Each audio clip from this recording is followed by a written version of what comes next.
আসসালামু আলাইকুম। প্রচণ্ড ঠান্ডা জ্বরে আমার অবস্থা একদমই খারাপ। আজকে ইনকিউবেটরে হাঁসের ডিম দিব।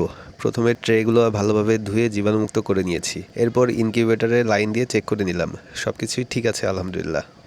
ইউটিউব দেখে জানতে পারলাম মেশিন চালানোর 2 ঘন্টা পরে ডিমগুলো দিতে হবে। আর মেইন যে বিষয়টা খেয়াল রাখতে হবে সেটা হচ্ছে তাপমাত্রা এবং আর্দ্রতা। হাঁসের ডিমের জন্য 38 ডিগ্রি তাপমাত্রা আর 60 আর্দ্রতা রাখতে হবে। তাই আমি আগে তাপমাত্রা আর আর্দ্রতা সেট করে নিলাম। 2 ঘন্টা পরে যখন তাপমাত্রা এবং আর্দ্রতা ঠিকমতো হয়েছে তখন ডিমগুলা ট্রেতে সাজিয়ে মেশিনের ভেতরে দিয়ে দিলাম। আর একটা জিনিস বলে রাখি, ডিমগুলো আগে থেকেই মা টর্চ লাইট দিয়ে চেক করে রেখেছে, মানে চোখওয়ালা বীজ ডিমগুলাই এখানে দেওয়া হয়েছে।